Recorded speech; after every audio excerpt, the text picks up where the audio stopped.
बेगूसराय पहुंचे केंद्रीय मंत्री सह बेगूसराय के सांसद गिरिराज सिंह ने एक बार फिर बड़ा बयान दिया है।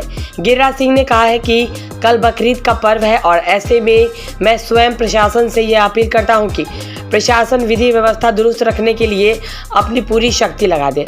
उन्होंने मांग किया है कि किसी भी सार्वजनिक स्थल या चौक चौराहों पर बकरी की कटाई न हो। प्रशासन इस पर गंभीरता से विचार करे। वहीं उन्होंने नीट परीक्षा और रिजल्ट के संबंध में बताया कि केंद्रीय शिक्षा मंत्री धर्मेंद्र प्रधान ने स्वयं इस मामले में हस्तक्षेप किया है और 1500 से अधिक विवादित रिजल्ट के संबंध में छात्रों से तथा उनके अभिभावकों से शिक्षा मंत्री ने स्वयं वार्ता की है एवं उन्हें उपयुक्त समाधान का आश्वासन दिया है। साथ ही साथ उन्होंने बताया कि कपड़ा मंत्री बनने के बाद उन्होंने बिहार के भी टेक्सटाइल से जुड़े पदाधिकारी एवं इस क्षेत्र के लोगों से बातचीत की है। मुजफ्फरपुर सहित बेगूसराय में भी आने वाले दिनों में टेक्सटाइल के क्षेत्र में बड़ी क्रांति की जाएगी। वहीं उन्होंने केरल के संबंध में बताया कि केरल की सरकार को भी अन्य राज्यों की तरह जीएसटी एवं अन्य कर के संशोधन में पुनर्विचार करना चाहिए। गौरतलब है कि बेगूसराय के सांसद गिरिराज सिंह मोदी सरकार के तीसरे कार्यकाल में कपड़ा मंत्री बनने के बाद बीते शाम पहली बार बेगूसराय पहुंचे, जहां कार्यकर्ताओं ने उनका भव्य स्वागत किया है। कल बकरीद है।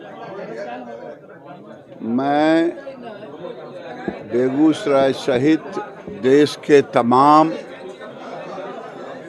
एडमिनिस्ट्रेशन से, जिला के एसपी डीएम से आग्रह करूंगा कि सामाजिक सौहार्द बना रहे, सार्वजनिक जगह पर बकरे का कटाई ना हो जिससे आपसी द्वेष फैले। ये काम प्रशासन को करना है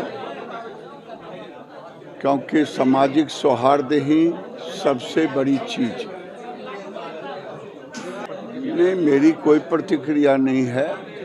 देश के शिक्षा मंत्री माननीय धर्मेंद्र प्रधान जी ने विद्यार्थियों के प्रतिनिधि, अभिभावकों के प्रतिनिधि सबसे बात की है, सौहार्दपूर्ण वार्ता हुई है और वो जो 1560 या 70 कुछ बच्चे हैं, उन बच्चों के ऊपर उन्होंने निर्णय लिया है, देश को बताया है और उन छात्रों के अनुरूप ही निर्णय लिया है और मुझे उम्मीद है कि धर्मेंद्र प्रधान जी इसमें बड़े ही गंभीरता से काम कर रहे हैं। देखिए, कृषि के बाद टेक्सटाइल सबसे बड़ा रोजगार देने वाला सेक्टर है क्योंकि इसी में किसान का कॉटन है, इसी में यार्न है, इसी में टेक्सटाइल है, इसी में हौजियरी है, अप्रैल, इसी में हैंडलूम है, इसी में हैंडीक्राफ्ट है।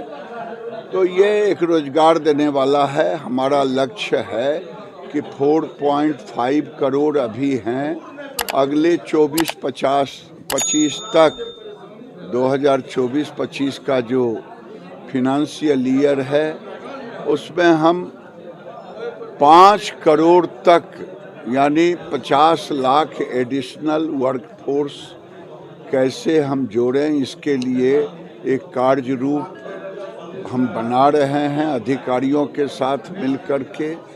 और देश के अंदर ये एक सर्वाधिक एक्सपोर्ट वाला भी विभाग है। बिहार में कल ही विभाग के मंत्री, विभाग के सचिव और हमारे साथ बेगूसराय तक भी आए हैं।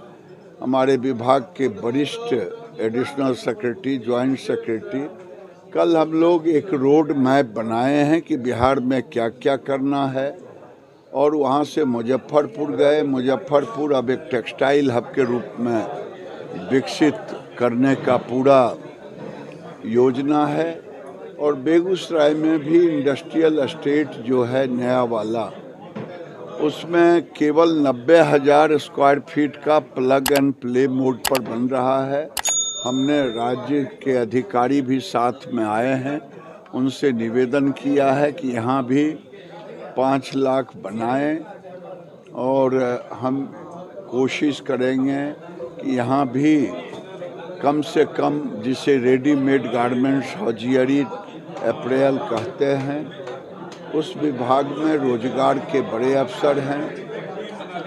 ये जो आजीविका की महिलाएं हैं वो इसमें बहुत भागीदारी बढ़ चढ़ करके ले सकती है। कीमत बढ़ाई गई है, पेट्रोल डीजल का 3 रुपया कीमत बढ़ाया, वो ईंधन बोल रहे हैं बढ़ाया है। बीजेपी वापस मांग कर रही है वापस। केरल को चाहिए पहले अपना एक्साइज ड्यूटी जीएसटी में कमी करे, जीएसटी में तो नहीं, कम से कम एक्साइज में, अपने टैक्स में जो वैट का टैक्स एक्साइज केंद्र लेती है, जीएसटी एक सामान्य है, लेकिन वैट का जो टैक्स है केरल को भी कम करना चाहिए।